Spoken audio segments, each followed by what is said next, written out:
సంధ్య చీకట్లు అలుముకునే వేళ హరిణి ధవళేశ్వరం బ్యారేజ్ మీద సెకండ్ ఆర్మ్ దగ్గర నిలబడింది. శ్రీహరి జాడ ఇంకా లేదు. అతను రెగ్యులర్గా బ్యారేజ్ మీదకు కారులో వస్తాడన్న విషయం వాకప్ చేసి తెలుసుకుంది హరిణి. గత వారం రోజుల్లో అతని యాక్టివిటీలన్నీ అతనికి తెలియకుండా ఫాలో అయి గ్రహించారు హరిణి, దుర్గమ్మ. నిన్న కూడా హరిణి చాలాసేపు బ్యారేజ్ మీద శ్రీహరి కోసం వెయిట్ చేసింది. శ్రీహరి రాలేదు. కాళ్ళు ఈడ్చుకుంటూ వెళ్లి బస్సెక్కి ఇల్లు చేరింది.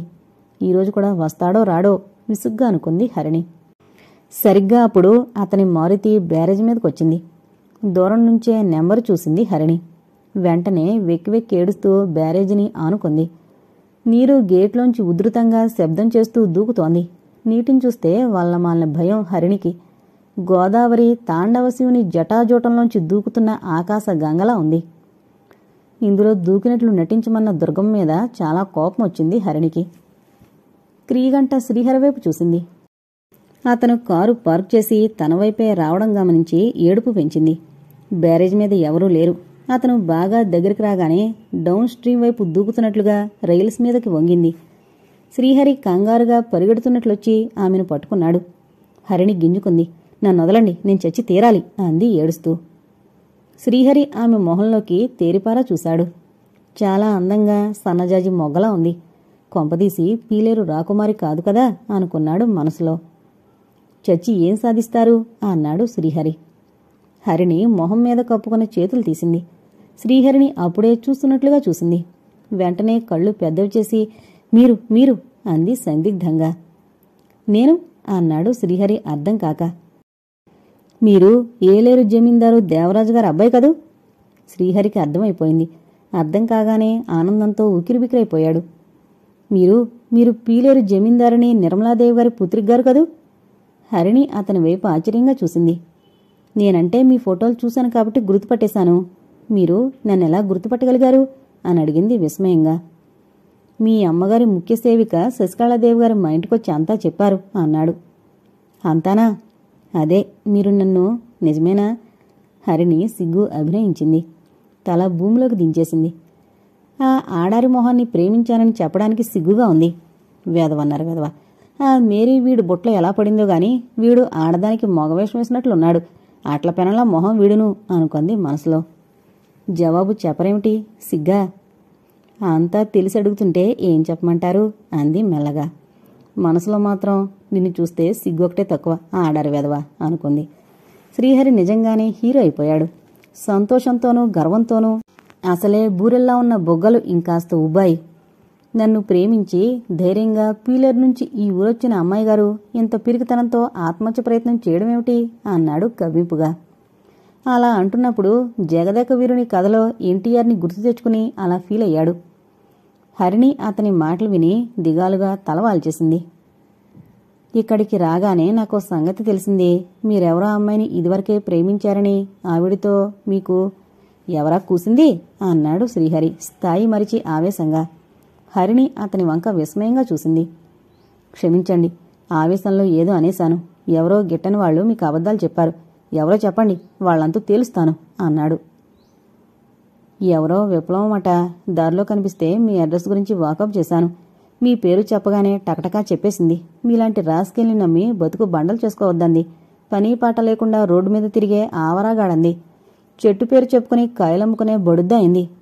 మీరు మోసం చేసి వదిలేసిన ఆడపిల్ల. ఆపండి అంటూ గర్జించాడు శ్రీహరి. హరిణి ఉలిక్కిపడి చెప్పడం ఆపేసింది. ఏమంది? రాసుకెళ్ళనా? నేను ఆవరాగాడినా? బొడుద్దాయినా? నాతోనే పెట్టుకుంటుందా? తననెవడూ పెళ్లి చేసుకోలేదని అది మేనేటర్గా మారింది. ఇంకెవరైనా పెళ్లి చేసుకోబోతున్నారంటే దానికి కందిరిగా కుట్టినట్టు ఒళ్లంతా మంటలొస్తాయి. పిచ్చుకొక్క గరిచినట్టు గంతులు వేస్తుంది. దాని పని అంటూ పిడికిలు బిగించి ఆయాసపడ్డాడు శ్రీహరి. అతన్ని చూస్తుంటే హరిణికి నవ్వు, అసహ్యం కలిగాయి. హార్ట్ అటాక్ వచ్చి అకస్మాత్తుగా పోతే బాగుండు, పీడ వదులుతుంది అనుకుంది.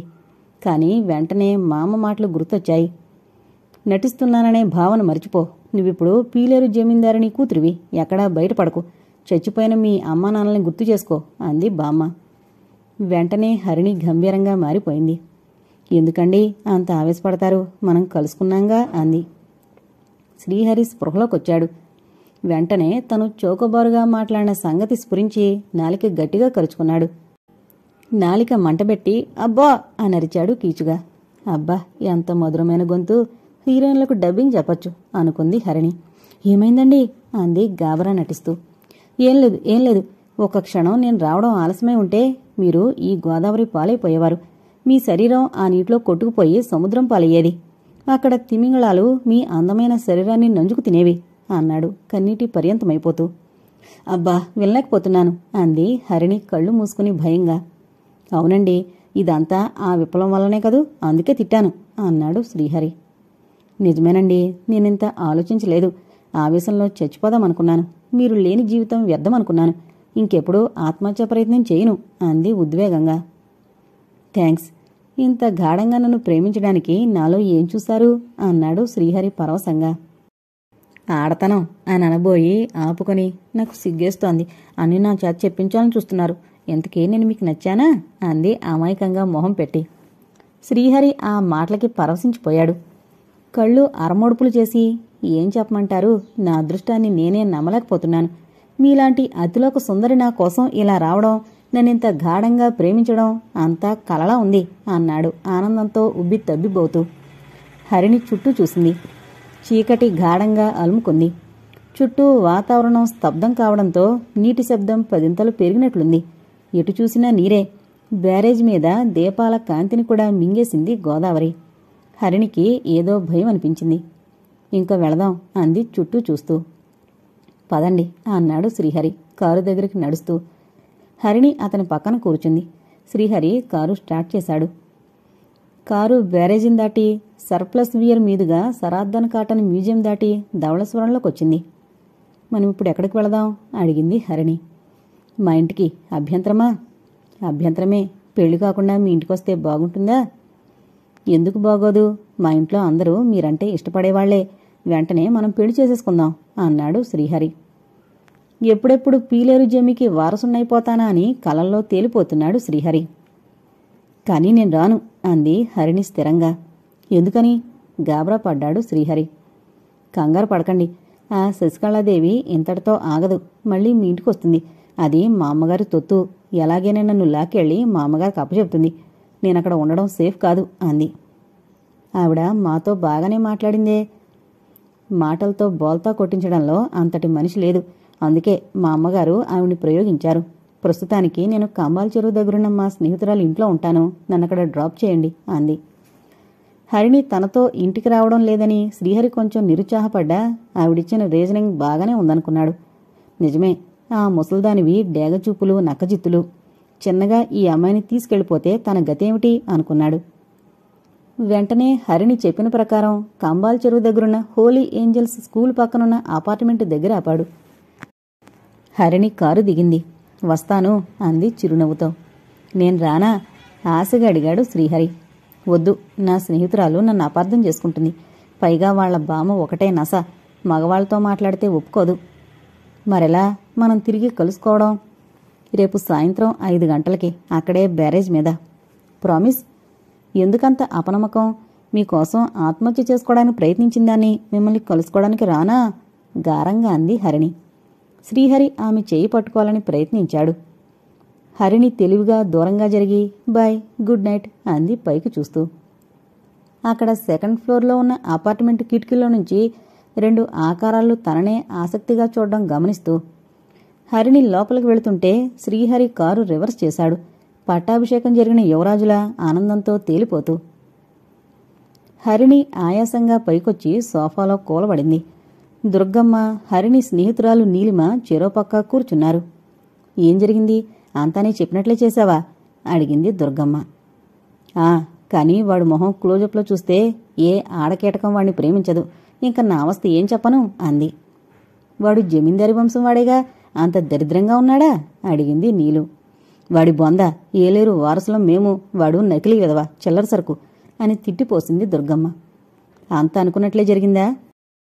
అంతా నువ్వు చెప్పినట్లే చేశాను, నమ్మేశాడు పిచ్చి సన్నాసి అంది హరిణి నవ్వుతూ. నువ్వత్త అమాయకురాలివి, జాగ్రత్త అంది నీలిమ. మా అమ్మ ట్రైనింగ్లో మారిపోయిన నీలు. ఇప్పుడు నాకు మా అమ్మ నాన్న గుర్తుకొస్తున్నారు. వాళ్ళని బలి తీసుకున్న వాడి భరతం పట్టాలి, అదే నా ధ్యేయం అంది హరిణి స్థిరంగా. అవును, అసలు దుర్మార్గుడు విదేశాల్లో ఉన్నాడట. వాడి విషయాలు రాబట్టాలి అంది దుర్గమ్మ కసిగా. రేపు మళ్ళీ బ్యారేజ్ మీద కలుస్తానన్నాను, అప్పుడు కూపీ లాగుతాను అంది హరిణి. సరే, ఇక మేము వెళ్ళొస్తాం, నీకు చాలా శ్రమిచ్చామమ్మా అంది దుర్గమ్మ లేచి నిలబడుతూ. ఇంత చీకట్లోనా అంది నీలిమ. పర్వాలేదు, కొన్నాళ్ళు మేం చీకట్లోనే తిరగడం మంచిది, లేకపోతే ఏ నరసింహంగాడో చూస్తే మమ్మల్ని దెయ్యాల నౌకరాజు దగ్గరికి తీసుకువెళతాడు అంది దుర్గమ్మ. హరిణి ద్వారా ఆ కథ విన్న నీలిమ పకపకా నవ్వింది. మీకు నవ్వుగానే ఉంటుంది, ఆ రోజు నా చాప్టర్ క్లోజ్ అయిపోయిందనుకున్నా అంది దుర్గమ్మ. బాబోయ్, మీరు నిజంగానే మహారాణిశ్రీ మామగారే అంది నీలిమ. కాదు, మహారాజశ్రీ మామగారు, మగాళ్ళకి మగాడు మా మామ అంది హరిణి. నీలిమ హరిణి మాటకి మళ్ళీ నవ్వింది. దుర్గమ్మ హరిణి ఇంటిముఖం పట్టారు రిక్షాలో. అర్ధరాత్రి దాటింది. విప్లవం ఆవేశంగా కవిత్వం రాస్తోంది. అప్పుడే టౌన్ హాల్లో ఓ పెళ్లికి వెళ్ళొచ్చింది. పెళ్ళంటే ఆవిడికి ఒళ్ళు మంటైనా రోజూ సాయంత్రం వచ్చి తన కవిత్వం విని ఆహో ఓహో అనే అభిమాని కూతురు పెళ్ళది. వెళ్ళకపోతే అతను కూడా రాడు, రాకపోతే తనకి ఇన్స్పిరేషన్ ఉండదు, ఉండకపోతే తను రాయలేదు, తను రాయకపోతే ఈ వ్యవస్థ ఏమైపోతుంది? ఈ స్త్రీలకి విమోచన ఎప్పుడు? అందుకే మనసు చంపుకుని వెళ్ళింది. తీరా వెళితే అక్కడ తతంగమేమిటి? పెళ్లికూతురికి 30 ఏళ్లకి 3 రోజులు తక్కువ ఉండొచ్చు. పీహెచ్డీ చేసి ఏదో కాలేజీలో లెక్చరర్గా పనిచేస్తుందట. అది కాదు విప్లవం బాధ. అంత వయసొచ్చి అంత చదివిన పెళ్లికూతురు టింగు రంగా అని బొట్లో కూర్చుంది. అది ఆచారమట. ఆవిడ్ని మోయలేక ఆ ఒక్క గానొక్క మేనమామకి హార్ట్అటాక్ వచ్చినంత పనైంది. అదంతా చూస్తుంటే విప్లవానికి వాంతొచ్చినంత పనైంది. పెళ్లికూతురు ముదిరిపోయిన బుగ్గలతో తెగ సిగ్గుపడ్డానికి ప్రయత్నిస్తోంది.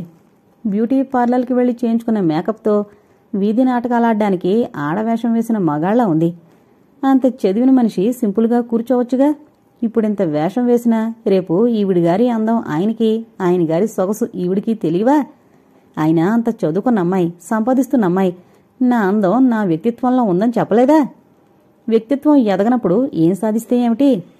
విప్లవం తెగ చిరాకు పడిపోయిందా వాతావరణం చూసి. ఇక దానికి తోడు పెళ్లికొచ్చిన స్త్రీల ముస్తాబు విప్లవానికి వెగటు కలిగించింది. ఎవరు పెళ్లికూతురో తెలియకుండా పోటీపడి ముస్తాబయ్యారు. తల దగ్గర్నుంచి పాదాల వరకు రకరకాల నగలు తగిలించుకుని ఉత్సవ విగ్రహాల్లా తయారయ్యారు. వడ్డాణాలు, చంద్రహారాలు, నడుంగొలుసులు, చెవులకి పొడుగాటి లోలకులు, వాళ్లల్లో లాయర్లు, డాక్టర్లు, లెక్చరర్లు కూడా ఉండడం మరో ఆశ్చర్యం. వాళ్లని అక్కడ హడావిడిని చూస్తే ఈ దేశం బీదదేశం అంటే ఎవరూ నమ్మరు. మొన్ననే పేపర్లో చదివింది, ప్రపంచంలో ఉత్పత్తవుతున్న బంగారంలో దాదాపు సగం మన దేశమే కొనుగోలు చేస్తోంది. స్వాతంత్రం వచ్చాక మన దేశం ఎంత నాశనమైపోయింది. కట్టుకున్న విదేశీ వస్త్రాల్ని కాల్చి ఆస్తుల్ని వదిలేసి జైళ్లల్లో మగ్గి సత్యాగ్రహాలు చేసిన జాతికి వారసులా వీళ్లంతా. వ్యక్తిత్వం చచ్చిన ఈ మనుషులు చేసుకుంటున్న ఈ అలంకరణ శవానికి చేసిన అలంకరణ లాంటిదని వీళ్ళెందుకు గ్రహించరో. అడుగడుగునా వెలుస్తున్న కాలేజీలు, యూనివర్సిటీలు ఏం నేర్పుతున్నాయి? ఇక భోజనాల పేరుతో చిదానందం చేసిన ఏర్పాట్లు ఇంకా దిగ్భ్రాంతి కలిగించాయి. ఐస్ క్రీంకి, కూల్ డ్రింక్స్కి, పండ్లకి, పండ్ల రసాలకి ఏకంగా స్టాల్స్ పెట్టించాడు. మినరల్ వాటర్ బాటిల్స్ సగం తాగి పడేస్తే కిందపడి దొర్లుతున్నాయి. రకరకాల స్వీట్లు, అలంకరణ పేరుతో కూరగాయలతో చేసిన మొసళ్ళు, కుందేళ్లు, పిల్లులు, విపరీతంగా చేసిన లైటింగ్. ఒక్క పెళ్లికింత ఖర్చా? అక్కడ అలంకరణను చూసి విప్లవం మనసు ఉసూరుమంది. ఒక్క మనిషి ఎంత తింటాడు? డబ్బును బురదలో వేసి తొక్కుతున్న ఫీలింగ్ కలిగింది ఆమెకి. ఆవేశంతో కవిత్వం మనసులోంచి ఉరుకుతుంటే కోపంతో చపా పెట్టకుండా వచ్చేసింది. వచ్చి రాగానే కాగితాలు ముందేసుకుని రాయడం ప్రారంభించింది. ఆవిడ తప్పదే. ఆవిడ భావాలు పూర్తిగా తీసిపారేయాల్సినవి కావు. స్త్రీ పక్షపాతిగా ఆవిడ కొంచెం అతిగానే వాదిస్తుంది, అతిగానే మాట్లాడుతుంది. కానీ అవన్నీ కవిత్వం పేరుతో రాసి వినేవాడి ప్రాణాలు తీస్తుంది. అది గొప్ప బాధ. విప్లవం మంచి ఊపుగా రాయడానికి పూనుకోగానే తలుపు చప్పుడైంది. విప్లవం విసుగ్గా వెళ్లి తలుపు తెరిచింది. ఎదురుగా ఫుల్గా తాగి శ్రీహరి నిలబడ్డాడు. ఆ వాసనకి ముక్కు మూసుకుంది విప్లవం. ఏంటి ముక్కు మూసుకుంటున్నావు? తాగననుకున్నావా? తాక్కుండానే కంపు కొడుతున్నావు అన్నాడు శ్రీహరి తూలుతూ. ఏయ్, ఎవరు నువ్వు? ఏంటా వాగుడు అంది విప్లవం కోపంగా. శ్రీహరి వికటంగా నవ్వాడు. నాది వాగుడా? నీది ఉపన్యాసమా? ఏం చెప్పావే పీలేరు రాకుమార్తో? చెప్పు అన్నాడు శ్రీహరి కోపంగా. సగం కోపంతో సగం తాగిన మైకంతో తోలుబొమ్మలా ఊగిపోతున్నాడతను. పీలేరు రాకుమారా? అదేవత్తి నాకు తెలీదు, వెళ్ళు అంది విప్లవం తలుపు మూయబోతూ. శ్రీహరి ఒక్క తాపు తన్నాడు. విప్లవం వెనక్కి పడబోయి తలుపు పట్టుకుని ఆపుకుంది. శ్రీహరి మళ్లీ నవ్వాడు గర్వంగా. ఆడాళ్ళు మగాళ్ళకన్నా ఏం తక్కువ అని పిచ్చి పిచ్చి రాతలు రాస్తావుగా మరి, ఇప్పుడెళ్ళి అక్కడ పడ్డావేం అన్నాడు ముందుకొస్తూ. విప్లవానికి నిజంగానే భయం వేసింది. ఈ వెధవ తాగున్నాడు, తెల్లగా సీమపందిలా ఉన్నాడు. తననేవైనా చేస్తే? మొదటిసారి తన రాతల మీద తనకే కోపం వచ్చింది. అనవసరంగా గిల్లి కజ్జాలు పెట్టుకుని కొంప మీదకు తెచ్చుకుంది. విప్లవం మనసులోనే లెంపలు వేసుకుంది. శ్రీహరి తూలుతూ దగ్గరకొస్తున్నాడు. విప్లవం భయంతో కీచుగరిచింది. ఆ అరుపుకి నిద్రపట్టక మంచం మీద దొర్లుతున్న దుర్గమ్మ ఠక్కున లేచి కూర్చుంది. రక్షించండి, వీడెవడో తాగి గొడవ చేస్తున్నాడు అంటూ మళ్లీ అరిచింది విప్లవం. దుర్గమ్మ గబుక్కున గెడతీసి బయటకొచ్చి కిటికీలోంచి తొంగి చూసింది. శ్రీహరిని చూడగానే దుర్గమ్మ పాము కలుగులోకి తల లాక్కున్నట్టు లాక్కుని గబగబా తన అపార్ట్మెంట్లోకి వెళ్లి హరిణిని లేపింది. ఏంటి మామ నిద్రపోనువ్వు అని విసుక్కుంది హరిణి. నిద్రకేంలే, రేపు పగల కూడా పడుకుంది గాని ఆ మైదర్స్ వచ్చినాడు, ఇక్కడికి తగలడ్డాడు. మన అడ్రస్ కానీ తెలిసిపోయిందా అని అడిగింది. హరిణి లేచి కూర్చుంటూ ఎవరే అంది విసుగ్గా. వాడే, ఆ శ్రీహరిగాడు విప్లవం ఇంట్లో గొడవ చేస్తున్నాడు, పైగా తాగున్నాడు. ఆ మాట వినగానే ఉలిక్కి పడింది హరిణి. వెంటనే తను విప్లవం మీద చెప్పిన మాటలు గుర్తొచ్చాయి. పాపం విప్లవం అనుకుంది. గబగబా లేచి కిటికీ తలుపు కొద్దిగా తెరిచి వినసాగింది. దుర్గమ్మ మనవరాల పక్కనే నిలబడి ఒక చెవి అటు పడేసింది. విప్లవం ఇక తన అరుపులతో అతన్ని అదుపు చేయలేనని గ్రహించింది. అసలేం జరిగింది బాబూ? అసలు సంగతి చెప్పకుండా ఇలా దౌర్జన్యం చేయడం తప్పు కదూ. నేను స్త్రీని, పైగా నీకు సోదరులాంటిదాన్ని అంది రాజీ బేరానికొస్తూ. నువ్వు పీలేరు రాకుమార్కి ఏం చెప్పావు? నేను రాసుకెళ్ళనా, ఆవరాగాడినా, బొడుద్దైనా? ఎందుకు నన్ను తిట్టావు చెప్పు. నాకు మేరీకున్న సంబంధం గురించి ఎందుకు చెప్పావు? నాకసలేం తెలీదు. ఆ పీలేరు పిల్లెవరో అబద్ధాలు చెప్పింది. అసలు మేరీని మోసం చేసింది నువ్వేనా? నాకు మేరీ చెప్పలేదసలు అంది విప్లవం. అబద్ధాలాడకు, మేరీ నీ దగ్గరికి వచ్చింది. నువ్వే చెప్పావు. ఇంకెప్పుడన్నా నా సంగతి ఎత్తావా నిన్ను పూతరేకలా మడిసి పాతిపెడేస్తాను, బీ కేర్ఫుల్ అంటూ తూలుకుంటూ వెళ్ళిపోయాడు శ్రీహరి. దుర్గమ్మ మనవరాల వైపు ఆశ్చర్యంగా చూసింది. నేనే విప్లవం మీద చెప్పాను, వీడు తాగి ఎంత గొడవ చేస్తాడనుకోలేదు అంది హరిణి. పాపం జడిసి చచ్చినట్లుంది, వెళ్ళి పలకరిద్దాం పదా అంది దుర్గమ్మ. ఇద్దరూ బయట కారు స్టార్ట్ అయి వెళ్లిపోయిన శబ్దం విని విప్లవం ఇంటికి వెళ్లి తలుపు తట్టారు. విప్లవం శ్రీహరి మళ్లీ వచ్చాడనుకుని తలుపు తీయలేదు. నేను తీను అంది గట్టిగా. నేను దుర్గమ్మని, తలుపు తెరు అంది దుర్గమ్మ. విప్లవం తలుపు తీసింది. దుర్గమ్మ లోపలికొస్తూ ఏంటి గొడవ? నీ అరుపు వినిపిస్తే ఏంటో అనుకున్నా, దొంగలు పడ్డారా అని అడిగింది అమాయకంగా. ఎవడో తాగుబోతు వెధవ పిచ్చుకొక్క అరిచినట్లు వాగుతున్నాడు. పీలేరు రాకుమారంటాడు, నేనేదో చెప్పానంటాడు. రాత్రి కలగానే వచ్చిందేమో అంది విప్లవం కసిగా. ఎంతకే దేనికొచ్చినట్లు? అదే ఆ మేరీ లేదు, దాన్ని మోసం చేసింది వీడేనట. నేనెవరికో వీడి మీద చాడీలు చెప్పానట. నాకంతకన్నా పనేముంది? నా మూడంతా పాడు చేశాడు, కవిత్వం రాసుకునివ్వకుండా అంది చిరాగ్గా. సరే రాసుకో, మేము వస్తాం. చూడు మరి ఘాటుగా రాయకు, ఇలాగే ఎవరైనా వచ్చి మీద పడగలరు అంటూ హరిణిని తీసుకుని తన ఫ్లాట్లోకి వెళ్ళిపోయింది దుర్గమ్మ. ఏంటి నువ్వు చెప్పేదంతా నిజమేనా? నిజంగా ఆ పిల్ల పీలేరు రాజకుమార్తె అంటావా అని సంబరపడిపోతూ అడిగింది వనజ. ఎప్పుడు ఆ పిల్ల ఇంటికొస్తుందా, సావిత్రి బడాయి తగ్గిపోతుందా అని చూస్తోంది వనజ. లేకపోతే పాడేరు దివాన్గారి కూతురట కూతురు అంటూ మనసులోనే మెటుకలు విరిచింది. ఇంతకీ అదంతా నిజమేనంటావా?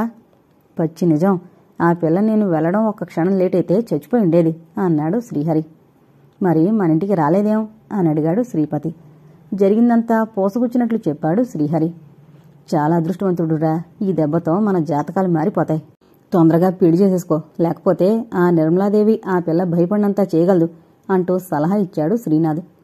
అవునరా, శ్రీనాథ్ చెప్పింది కరెక్టే. పెళ్ళైన తర్వాత ఏం చేయలేదు, చచ్చినట్లు ఆస్తి అప్పచెబుతుంది అన్నాడు శ్రీపతి. అవునవును, ఒక్కగానొక్క కూతురు ఇవకేం చేస్తుంది అన్నాడు శ్రీనాథ్. ఏది ఏమైనా దొరికిన అదృష్టాన్ని చేజారనివ్వకు, తొందరగా పెళ్లికే ప్రయత్నించు అంది వనజ. అలాగే వదినా, ఆ పిల్ల నన్ను గాఢంగా ప్రేమించింది, నన్ను తప్ప మరెవర్నీ చేసుకోదు అన్నాడు శ్రీహరి గర్వంగా. ఆ మాట విని సావిత్రి మూతి 3 వంకరలు తిప్పింది. సరిగ్గా అప్పుడే శశికళాదేవి అవతారంలో దుర్గం వచ్చి అంతా బాగున్నారా అని అడిగింది చిరునవ్వుతో. బాగానే ఉన్నాం, మళ్ళీ వచ్చారేమిటి అన్నాడు శ్రీహరి చిరాగ్గా. నేను వచ్చి మిమ్మల్ని ఇబ్బంది పెడితే క్షమించండి. అమ్మాయిలం గారు ఈ ఊళ్ళోనే ఉన్నట్టు బోగట్ట అందిందట రాణిగారికి. నన్ను మళ్ళీ ఓసారి మీ ఇంటికి వెళ్ళి వివరాలు కనుక్కోమన్నారు అంది దుర్గమ్మ. మీరు మీ అమ్మాయి గారు బాగానే ఉంది, ఆ అమ్మాయి ఇక్కడికి రాలేదు. వచ్చినా మేము ఈ పెళ్లికి ఒప్పుకోం, మమ్మల్ని కాదన్న వారితో మాకు వీమేమిటి? కో అంటే కోటి సంబంధాలు వస్తాయి మా వాడికి అన్నాడు శ్రీపతి కోపంగా. బాగా చెప్పారు. ఇప్పుడే వస్తుంటే దేవీ చౌక్ దగ్గర చూశాను. అతనికి కాలు లేదు, ఆ పిల్లకి నోరు లేదు. నిక్షేపంగా అవుతోంది పెళ్లి. పెళ్లిళ్ళు స్వర్గంలో జరుగుతాయంటారు. నిజంగా నీకు ఆ అమ్మాయికి రాసుంటే రాణిగారు ఆపగలరా? పిచ్చిగాని వస్తాను అంటూ వెనుతిరిగింది దుర్గమ్మ. 4 అడుగులు వేసి ఆగి ఒక్క మాట అంటూ బ్యాగులోని ఫోటో తీసిస్తూ, ఇదుంచండి, ఆ అమ్మాయిలంగారి ఫోటో ఇది, మా ఇదారు కాలం. మరెవరితైనా ఆ అమ్మాయిలంగారిని వస్తే బోల్తా పడగలరు అంటూ వెళ్ళిపోయింది. శ్రీహరి చేతిలోంచి వనజ ఫోటో లాక్కొని చూసి, చాలా బాగుంది, అచ్చం రాకుమారిలా అంది ముచ్చట పడిపోతూ. సావిత్రి తొంగి చూస్తూ, కలర్ ఫోటోలొచ్చాక కాకిని కూడా బ్రహ్మాండంగా తీస్తున్నారు. ఇంతకీ ఈ పిల్ల ఆ పిల్లేనా అంది వెటకారంగా. ఏం వదినా, సైటు మారినట్లుంది, డాక్టర్ దగ్గరికెళ్ళు. ఈ ఫోటోలో కన్నా వేరెట్లు బాగుంటుంది తెలుసా అన్నాడు గర్వంగా. వీళ్ల మాటలకేం గాని నువ్వెళ్ళి అమ్మాయిని సాయంత్రం ఇంటికి తీసుకురా. ఆ అమ్మాయి తిరిగి వెళ్ళని ఏర్పాట్లు నేను చేస్తాను అన్నాడు శ్రీపతి. శ్రీహరి సరేనంటూ బయటికి వెళ్ళాడు. అతడు వెళ్ళాడని నిర్ధారించుకున్నాక, ఏమండి అంది సావిత్రి. అన్నాడు శ్రీపతి. మీ అందరిలోకి చెలివిడి ముద్దలా తీసుకట్టుగా ఉండే మీ తమ్ముణ్ణి ఏం చూసి ప్రేమించిందండి ఆ పిచ్చిరాకుమారి అంది సావిత్రి సాగదీస్తూ. పైనుంచి ఒకటే కొలతలతో నరికేసిన టేకుమాన్లా ఉన్న నిన్ను నేను చేసుకోలేదు అలాగే అన్నాడు శ్రీపతి. శ్రీపతి జవాబు విని వనజ కిసుక్కున నవ్వింది. వనజ నవ్వు చూసి సావిత్రికి మండిపోయింది. జెండాకర్రలా ఉండేవాళ్ళ కూడా నవ్వే అంటూ విసురుగా వెళ్ళిపోయింది లోపలికి. ఆ మాట విని రెవట్లా ఉండే వనజ ఉడుక్కుంది. మొగుడు కొట్టినందుకు కాదు, తోటికోళ్లు తొంగి చూసినందుకు అన్నట్లు నది బావగారైతే నా మీద విరిచిపడుతుందేమిటండి అంది భర్త వైపు చూస్తూ. మా నాన్న వంశం మర్యాద చూడకుండా మిమ్మల్ని తెచ్చి మాకు అంటగట్టాడు, అందుకు వెళ్ళి వంట చూడు అని కసిరాడు శ్రీనాథ్ భార్యని. ఓయబ్బో, గొప్ప జమీందారులు, వంట మనిషికి దిక్కులేదు అంటూ విశ్వస లోపలికి వెళ్ళిపోయింది వనజ. చూసావా అన్నయ్య, నాన్నగారేం చెప్పారు మనకి, మన వంశం పేరు చెప్పుకుని ఆబాసుపాలైపోతున్నాం అన్నాడు శ్రీనాథ్ బాధగా. ఇంకెంత, తమ్ముడు పెళ్లితో తిరిగి మనకి పాత ప్రాభవం వస్తుంది అన్నాడు భవిష్యత్తు మీద ఎంతో ఆశతో శ్రీపతి. విప్లవం కాలింగ్ బెల్ శబ్దం విని తలుపు తీసేసరికి చిదానందం చిద్విలాసంగా నవ్వుతూ లోపలికొచ్చాడు. మీరా, వాడేమోనని హడలు చచ్చాను అంది విప్లవం. ఎవరు వాడు అన్నాడు చిదానందం కూర్చుంటూ. ఎవడో తలకు మాసిన తాగుబోతు వెధవ తాగదోకొచ్చాడు అంది విప్లవం తను కూర్చుంటూ. బాగుంది, ఇంతకీ మీరు మా అమ్మాయి పెళ్లిలో భోజనం అది చేయకుండా వచ్చేశారట. ఏమైనా అమర్యాద జరిగి కోపంగాని వచ్చిందా అని అడిగాడు చిదానందం. చాలా అమర్యాదలు జరిగాయి, నాలాంటి వ్యక్తి రావాల్సిన స్థలం కాదది అంది విప్లవం కోపంగా. చిదానందం ప్రశ్నార్థకంగా చూశాడు. ఏంటండి ఆ పెళ్లి? పెళ్ళా లేక నగల ప్రదర్శన? మీ అమ్మాయి ఏంటండి అంత చదువుకుని బొట్లో కూర్చోవడం? పాపం మీ బామరిది ఇంకా బ్రతుకున్నాడా అని అడిగింది గడగడ. చిదానందం విప్లవం భావాలు అర్థం చేసుకుని పకపక నవ్వాడు. అతన్ని చూసి చిరెత్తుకొచ్చింది విప్లవానికి. రోజూ నా కవిత్వం విని ఆహా ఓహో అంటారే, కాస్తైనా నా భావాలు మీకంటితే ఇలాంటి గంగిరెద్దులు పెళ్లి చేస్తారటండి? అసలు ఆ ఖర్చేమిటండి? ఆ ఖర్చుతో ఎంతమంది బీదవాళ్లు 10 రోజుల పాటు అన్నం తిని బతికేసేవారు? నా ప్రాణం గిలగలాడిందనుకోండి అంది విప్లవం బాధగా. మీ కవిత్వం వినేది నేనొక్కడే కదండి, నా మాటలు వినేవారుండద్దు. ఇంత ఆస్తి పెట్టుకుని అడుగు తినే పెళ్లి చేస్తారా? నేను చేస్తే ఒప్పుకోను అంది మావిడ. నగలంటే నా కూతురికి చెప్పలేని పిచ్చి, ఇంకా ఆరభాటమంటారా? వియ్యాలవారు అడిగింది, చెప్పినట్లు చేశాం. సింప్లిసిటీ గురించి, ప్రజా సంక్షేమం గురించి మాట్లాడే నాయకులే పటాటోపంగా చేస్తున్నారు పెళ్లిళ్ళు. నేను సామాన్యుణ్ణి, ఎక్కడా నేను లేనిపోని లెక్చర్లు దంచలేదు కదా. క్యూలో నిలబడ్డ మనిషిని, అందరితో కలిసి ముందుకు నడుస్తుంటాను అంతే. చిదానందం జవాబు విని ఇంకా తెల్లబోయింది విప్లవం. అంతేకాని మీకో సొంత నిర్ణయం ఆశయం లేవా? ఉంటే మాత్రం సాగుతాయా? నాస్తికత్వాన్ని నమ్మి బల్లలు గుద్ది విరిచేసిన ఎంతోమంది చివరి దశలో ఆశ్రమాల్లో బాబాల దగ్గర బ్రతకడం నాకు తెలుసు. ఆ వాదం ఈ వాదం అంటూ చివరికి పలాయనవాదాన్ని స్వీకరించిన వారు తెలుసు. ఆడదానికి జరిగే అన్యాయాలు అని వాపోతూ మరొక ఆడదానికి అన్యాయం చేసి బ్రతికేవారి గురించి తెలుసు. అందుకే నేను అన్నీ వింటాను, సరదా పడతాను. కానీ నేనొక దానికి పరిమితం అయిపోయాను అన్నాడు చిదానందం. చి, ఇక సంఘం ఎక్కడ మారుతుంది? మారుతూనే ఉంది. రోజు పేపర్ చదవడం లేదు. మీరు నా ఆవేశాన్ని తేలిగ్గా కొట్టిపారేస్తున్నారు అంది విప్లవం బాధగా. అబ్బబ్బే, అదేం లేదు. నా గురించి చెప్పానంతే. ఇంతకీ మా అమ్మాయి పెళ్లి మీద రాసిన కవిత్వం ఉంటే వినిపోతాను, వినిపించండి అన్నాడు చిదానందం చిద్విలాసంగా. ఏది, ఆ తాగుబోతు వెధవ నా మూడు పాడు చేశాడు. సరిగ్గా రాయనిస్తేనా? అయినా రాశాననుకోండి, చదవమంటారా? బేషుగ్గా. ముందు కాస్త టీ పిస్తే. విప్లవం ఫ్లాస్క్లోని టీ కప్పులో పోసి చిదానందానికిచ్చింది. సరిగ్గా అప్పుడే ఇంకో 4 అభిమానులొచ్చారు. విప్లవం వారందరికీ టీ అందించింది. విప్లవం గారు పెళ్లి మీద కవిత్వం రాశారు అన్నాడు చిదానందం. ఏది, వినిపించండి. మీ కవిత్వం వినకపోతే నాకసలు నిద్రే పట్టదు అన్నాడొక జులపాలు. అమ్మాయి తండ్రి గుండెల మీద రాచపుండు. ఆ మాట వినేసరికి అందరూ చప్పట్లు చరిచారు. ఎంత చదివి ఎంత నేర్చినా నాన్నా నా పెళ్లి చేయవు అని చూస్తుంది దీనంగా. ఎంత తెలిసినా కూర్చుంటుంది పీటల మీద తప్పు చేసిందాల్లా తలదించుకుని. తన వ్యక్తిత్వం మీద తనకే లేదు నమ్మకం. అందుకే పొట్టుచీరతో, బండెడు నగలతో గంగిరెద్దు వేషం. ఆ అమ్మాయి జీవితం కన్నా చదువు తక్కువ, జీతం తక్కువ. అయినా వస్తాడు వరుడు. రోజూ ఎలాంటి వాడైనా ఆ రోజుకి ఏక్ దినకా సుల్తాన్ వాడు. చిదానందానికి కొంచెం కడుపులో తిప్పినట్లయింది. వెంటనే గట్టిగా చప్పట్లు చరిచేసి, నాకు కాస్త పనుంది, సాయంత్రం వచ్చి మిగతాది వింటాను అన్నాడు లేచి నిలబడుతూ. అవునవును, నేను కూడా మావిడ బట్టలు డ్రై క్లీనింగ్కి ఇవ్వాలి అంటూ మరొకతను లేచి నిలబడ్డాడు. అలా అందరూ తలా ఒక కారణం చెప్పి బయటపడ్డారు.